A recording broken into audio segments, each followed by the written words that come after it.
don't know how to feel about what I just experienced. I'm grateful that my health has improved since then, but the circumstances left me with mixed feelings.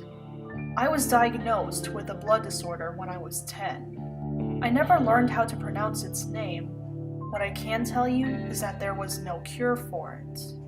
All the doctors could do was prescribe me a few medications. The disease didn't affect my daily life. However, the medication took a toll on my family's finances. Every day I hoped for a cure, not just for my health, but for my family too. After 20 years, my prayers had been answered. I was out having drinks with my friend Barry when he told me about this new clinic in town.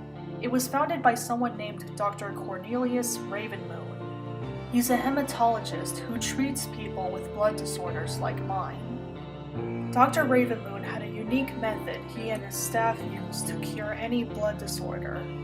I was skeptical of this Dr. Ravenmoon guy, but then my friend showed me something on his phone. It turned out that Dr. Ravenmoon had clinics all over the country. There were also some promising reviews. My friend even offered to pay for my treatment. I thought about it and agreed. Barry drove me to the clinic the following day. The clinic looked legit, I'll give them that. Barry and I were setting up an appointment when one of the doctors approached us. He introduced himself as Dr. Ravenmoon. He was pale with dark hair and appeared to be a few years older than me.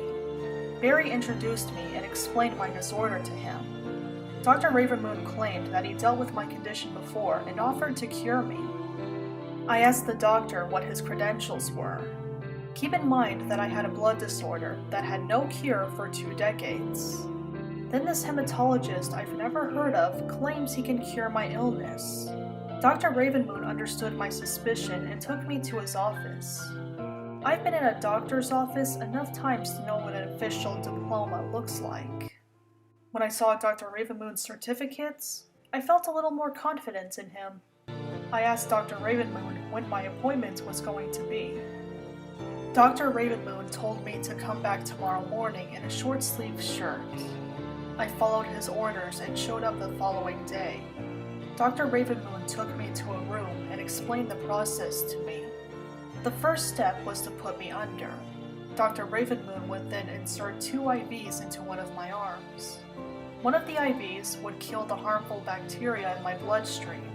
Meanwhile, the other would heal whatever damage the disease caused. I asked Dr. Ravenmoon what the IVs were and why I'd have to be put under. Dr. Ravenmoon explained that the IVs were a secret formula he created. As for the anesthetics, the medication worked more efficiently when the patient's asleep.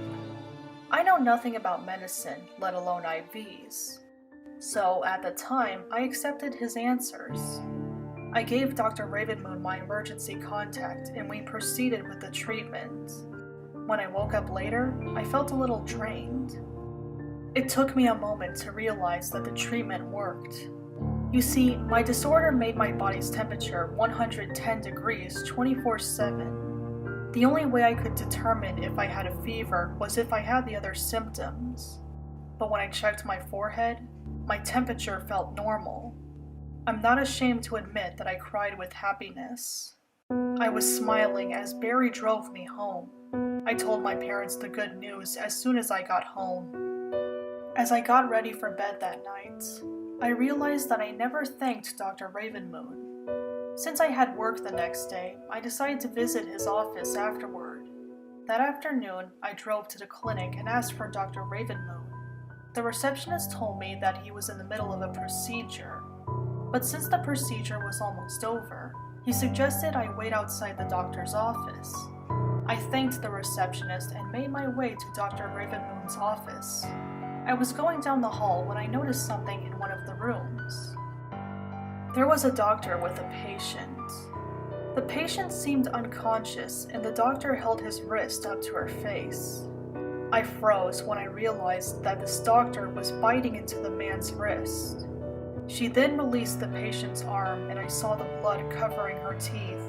I fled and ran into Dr. Ravenmoon's office. I had to warn him about the crazy doctor in his clinic. Unfortunately, Dr. Ravenmoon wasn't there. I locked myself in and was about to call the police when I saw something. There was a framed news article on one of the walls. The page had a picture of Dr. Ravenmoon shaking hands with another man. What grabbed my attention was how old-fashioned their outfits were.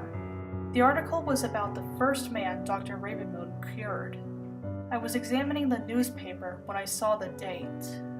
My jaw dropped when I saw the year 1922. I stepped back, looking at the picture again before looking back at the date.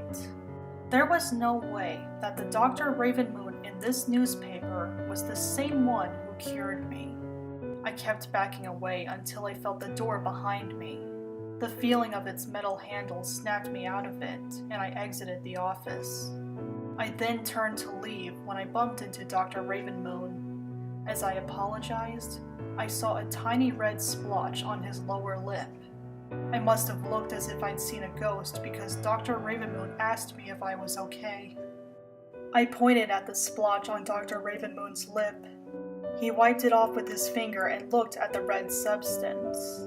Dr. Ravenmoon said that it was cranberry juice. I pretended to believe him and said that I came over to thank the doctor for everything. After that, I got out of that clinic. I'm not sure if Dr. Ravenmoon knew what I knew. In any case, there's no way I'm going back to that clinic. I locked my doors and did some research.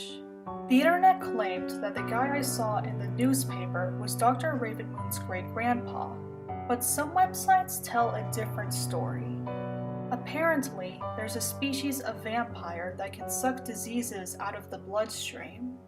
I looked down at the bandages on my arm. With a trembling hand, I removed the bandages.